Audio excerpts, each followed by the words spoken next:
pas malam berikutnya setelah ngerasain itu tuh bangun tidur mau sekolah biasa kan, bangun subuh kan pasti kan kita pas buka mata tuh depan muka tuh ada ini apa, berangkat sekolah kan biasa kan pagi-pagi. Waktu juga kebetulan hari Senin tuh olahraga. Kita kan pasti kalau cewek kan ganti baju kan ke kamar mandi kan. Nah pas ke kamar mandi tuh di pojok kamar mandi tuh kan gini kan. Nah di pojok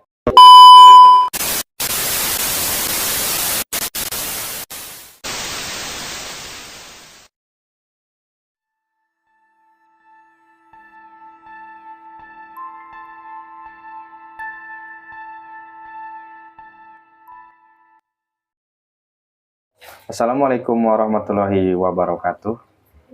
Kembali lagi bersama saya Akmal di catatan si Boy di segmen wawancara misteri episode 2. Pada kesempatan malam ini catatan si Boy mendatangkan bintang tamu yang memiliki keistimewaan spesial ya. Teh boleh perkenalkan dengan siapa? Oh ya, nama saya Intan. Oh namanya Nama Intan saya ya? Intan. Kali ini bintang tamu kita mau menceritakan hal-hal mistis yang pernah dia rasakan ya. Teh pertama kali mendapatkan keistimewaan bisa melihat yang kayak gitu tuh pertamanya gimana nih? Awalnya tuh seingat aku tuh waktu SMP kelas berapa sih ya? Kelas 2 apa kelas 1 lah pokoknya. Waktu itu tuh memang sebelumnya tuh udah ada ngerasa kayak kok nggak enak ya, merinding gitu. Tiap mau subuh tuh rasanya beda. Padahal kan udah adzan subuh kan biasanya kan orang udah aktivitas kan ramai ya. Seperti biasa. Cuman itu rasanya beda aja. Terus pas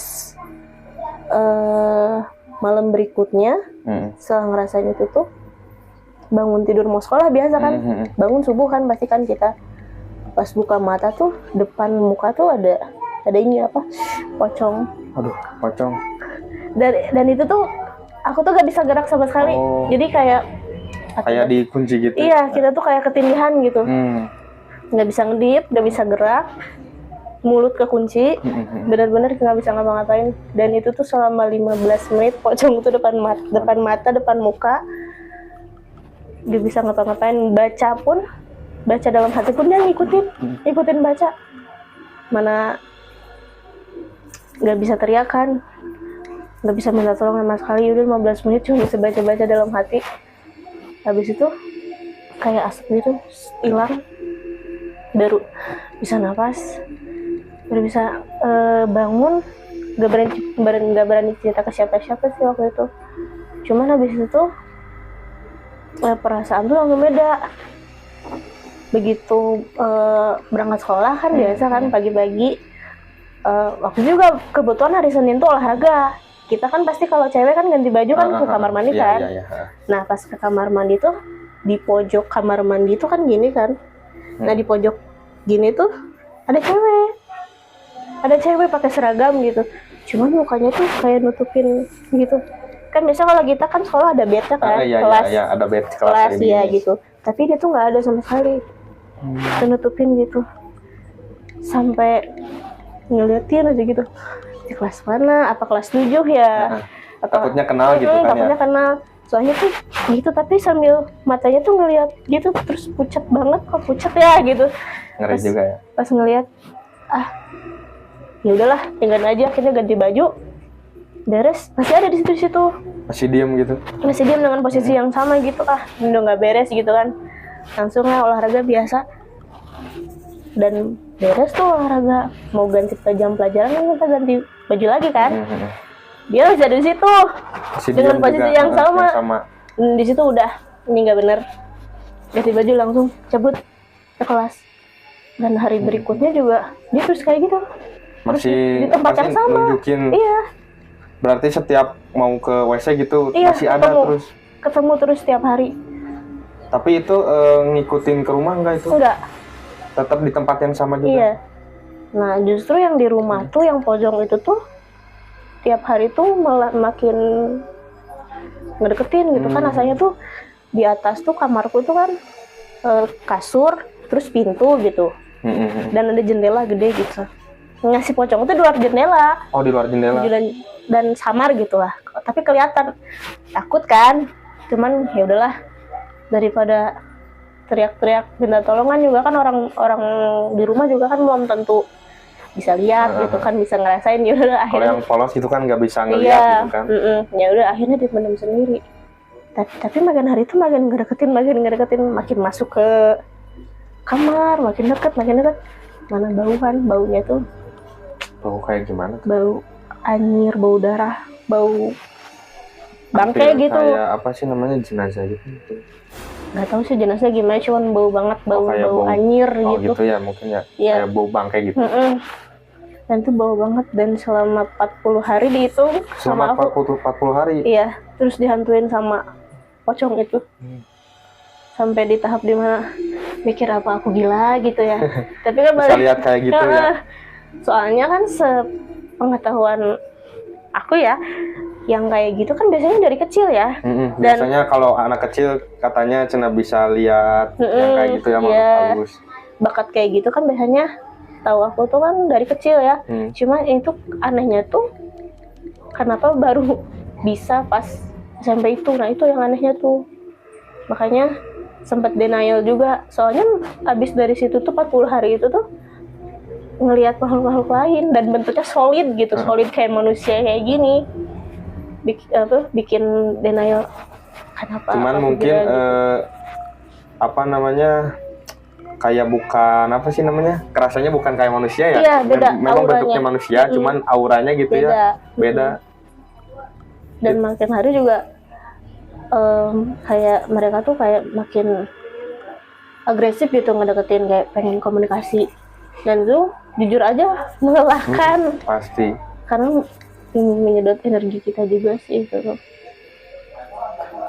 Sekarang mau tanya pengalaman yang paling nggak pernah dilupain gitu, lihat apa gitu, di mana gitu. Sebenarnya yang paling serem tuh ya itu yang pas ngelihat pocong itu. Sampai sekarang pun itu. Iya, sampai sekarang pun kalau ngelihat pocong gitu ya, dimanapun itu agak deg-deg gitu. Sampai sekarang tuh kayak trauma sendiri ngelihat pocong tuh. Takut gitu ya. Soalnya kan pertama kali dilihatin kan depan muka pocong gitu kan, dengan mata hitam terus titik putih, mukanya hancur belatung kan. Kita kan yang nggak pernah lihat kan otomatis kaget kan, bukan kaget lagi, malah pengen pingsan malahan. Keringet dingin ya gitu ya, ke sini-sini badan. Ngeri juga ya. Iya, makanya. Kalau kayak efek samping lihat yang kayak gitu tuh ke badan kitanya bakal gimana gitu biasanya? Kalau yang aku rasain ya, karena kan efeknya kalau tiap orang kan beda-beda ya. Oh, beda-beda itu? Beda-beda. Kalau aku sih ya biasanya pernah sampai berhari-hari tuh capek banget kerjanya, tidur terus, pulang sholat tidur gitu. Bener-bener dari sore sampai subuh tuh bisa tidur karena saking belum terbiasa sih. Tapi kan kalau efek itu kan bisa jadi ke orang lain itu beda. Ada yang meren ya sampai muntah darah, gitu. Sampai muntah-muntah, sampai mimisan segala macam, itu lebam-lebam, itu ada yang kayak gitu. Oh, beda-beda ya? Beda-beda. Oh, berarti apa namanya, punya keistimewaan lihat yang kayak gitu tuh berarti ada emang dia sepuh gitu, ada yang bisa kayak gitu, bisa lihat gitu atau gimana? Nah, itu sih nggak tahu ya, cuman dulu tuh diceritain sama bapak tuh, eyangnya bapak tuh bisa, jadi dia juga punya kemampuan gitu, tapi nggak tahu sih bisa ngelihat apa enggak. Cuman eyang tuh dulu sering mandiin keris, sering mandiin pusaka yang kayak gitu-gitu dari eyang dari bapak tuh. Nah, nggak tahu sih kalau misalkan memang itu turun atau gimana sih, nggak ngerti. Cuman kalau bakat ini tuh semacam dibilang keistimewaan juga enggak, tapi lebih ke apa ya, keistimewaan sekaligus kutukan juga sih, karena nggak semua orang kuat kan. Iya, ngerti. capek juga ya kalau sering lihat yang kayak gitu tiap hari gitu Iya. kan. Ya kan apalagi kalau yang kayak gitu kan di mana aja ada ya. Jadi kita nggak bisa ngontrol kita mau lihat apa. Jadi ya mau nggak mau pasti kelihatan. Saya mah kan apa sih orangnya kan polos ya, nggak bisa lihat yang kayak gitu. Itu bisa dihilangin nggak Si kemampuan ini kemampuan itu? bisa ditutup. Gimana caranya itu? Bisa ditutup. Jadi indera keenamnya ditutup. Bisa. Sama orang yang Iya, yang bisa. oh bisa ya? Bisa. Waktu itu pun Tapi sempat gitu mau di iya, sama ibu pun setelah tahu kayak kejadian kayak gitu sama 40 hari dihantuin tuh akhirnya cerita, terus dibawa ke orang yang pintar. Dibawa ke situ, ditanya ini mau ditutup atau mau saya kasih ini kayak ajian gitu, suruh wirid kita tuh. Oh, cara ngilanginnya gitu? Enggak, mau ditutup atau kita ngerti. dalam tanda kutip meningkatkan lah gitu, makin tinggi lagi gitu. Cuman waktu itu karena ngerasa nggak sanggup buat suruh puasa terus wirid. Puasanya kan bukan sembarang puasa, bukan kayak puasa pada umumnya gitu ya. Puasanya disebut puasa mutih gitu. Nah karena nggak sanggup jadi ya udahlah, nggak akan ditutup, tapi aku nggak akan memperdalam bakat ini gitu. Cukup kita bisa lihat aja. Soalnya kan kalau yang bakat kayak gitu kan beda-beda. Ada yang bisa time traveler, ada yang bisa time traveler. Jadi kita tuh bisa ke masa lalu gitu. Rekognisi bisa rekognisi. Kita bisa rogo sukmo. Kayak rogo sukmo tuh kayak gimana? Kita sukma kita keluar. Jadi kita tuh jalan-jalan dalam keadaan sadar. Tidur. Tidur. Ada yang bisa ngobatin orang juga. Oh itu tuh. Pokoknya bakat itu tuh banyak lah macam-macamnya. Tahu. Aku juga tahu ketika SMA itu kan platform Twitter tuh kan lagi booming banget kan. Gitu ya. Nah di situ tuh ada tuh komunitas yang mereka tuh bisa ngeliat dan ya sharing-sharing lah gitu. Jadi aku pun nambah ilmu juga di situ gitu, bisa sharing sama yang lain tuh, taunya tuh bakatnya tuh ternyata mereka tuh punya bakat tuh nggak cuman bisa ngeliat doang gitu. Ada yang bisa ngobatin, ada yang bisa rekognisi, ada yang bisa jalan-jalan. Banyak gitu ya. Itu salah satu mind blowing banget lah, karena ternyata banyak yang nggak aku tahu gitu. Kalau cuman sekedar lihat mah, orang dari sekian banyak orang juga pasti katanya ada yang bisa. Cuman kayak rekognisi kayak gitu-gitu tuh bakat spesial gitu tuh beda lagi. Kita harus ini lagi kayak belajar, ada gurunya lagi gitu. Harus memperdalam lagi gitu ilmunya ya. Biasanya kalau lihat penampakan gitu bentuknya banyak yang aneh-aneh nggak gitu? Itu mah ya pasti sih aneh-aneh mah, karena kan kalau yang kayak gitu kan mereka kan ngerekam apa yang ada di bayangan kita kan. Kita ngebayangin gede, tinggi, hitam, ada taringnya, itu pasti kelihatannya kayak gitu. Oh kayak gitu ya? Iya. Mereka tuh menyerupai apa yang kita bayangin juga sebenarnya. Mereka nggak ada pocong, kuntilanak kayak gitu, nggak. Wujud mereka tuh nggak sesolid kayak gitu gitu. Cuman karena bayangan kita mungkin selama sugesti, ini, sugesti kita, bayangan kita selama ini kayak gitu ya, bentuknya pasti kayak gitu. Oh gitu ya. Kalau makhluk halus itu kan suka ada yang minta tolong gitu ya. Kadang suka ada yang sampai ngikutin ke rumah kayak gitu. Banyak sih kalau yang ngikutin mah, cuman karena akunya nutup komunikasi jadi nggak mau. Soalnya berat juga sih, harus nganterin kita. Terus mereka punya permintaan, kita harus misalnya minta maaf gitu, dia ke orang tertentu gitu, kita harus nyamperin kan nggak banget gitu kan, capek gitu. Makanya lebih baik yang sama yang kayak gitu kita nggak, kecuali minta doa, hari kita doain kita. Kalau yang harus action kita kemana pergi kemana ngapain gitu, nggak menguras energi kita juga sih, karena emang beresiko juga lagi yang kayak gitu. Kalau setiap misalkan ngunjungin tempat atau wisata gitu, suka ada gitu itu teh biasanya.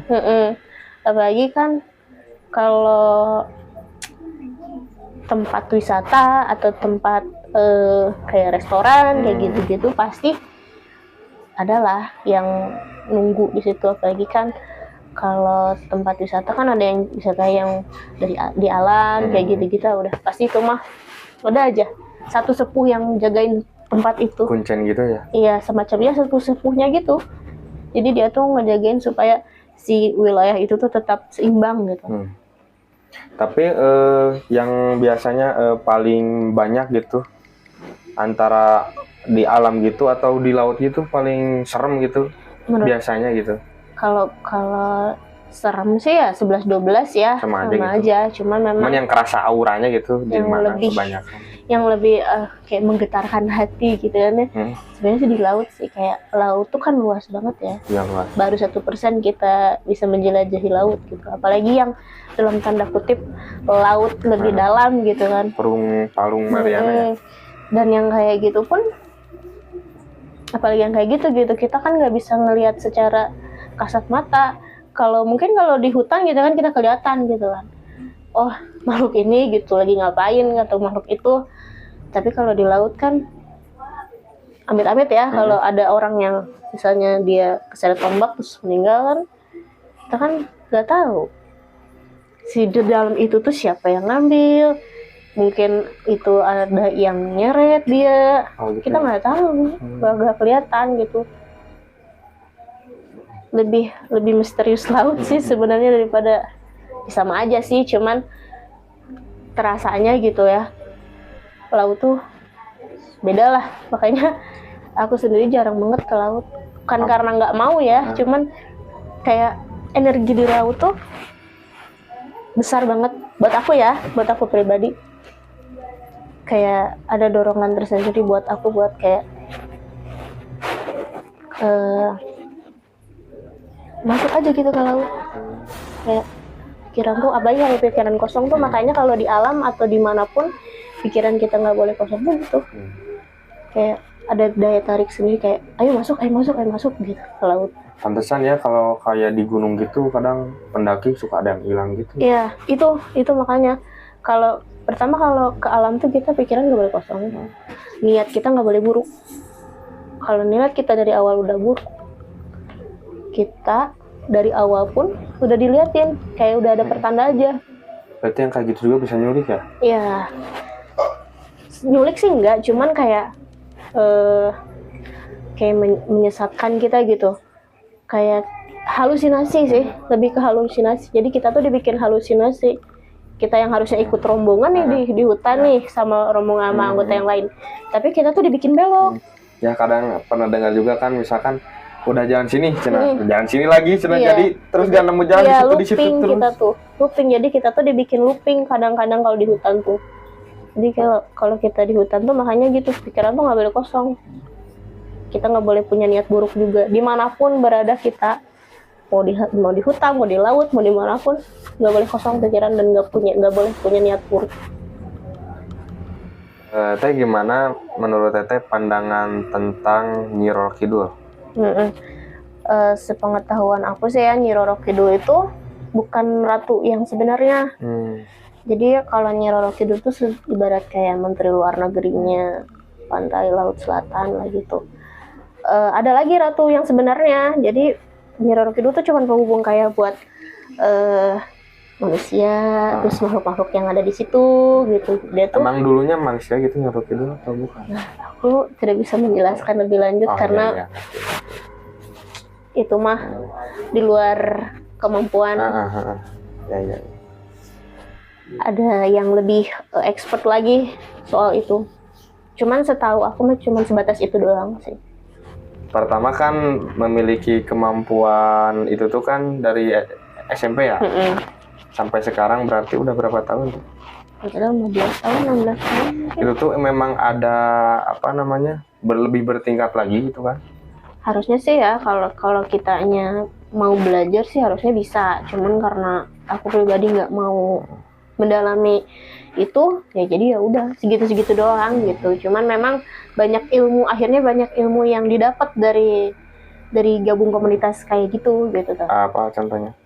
Ya itu kayak kemampuan-kemampuan yang kita tahu kalau orang-orang yang istimewa itu tuh punya bakat istimewa itu tuh nggak cuma bisa lihat doang, bisa nyembuhin, misalnya. Bisa itu?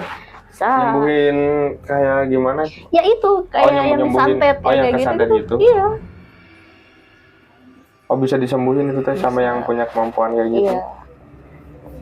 Kayak santet guna-guna ya. Iya.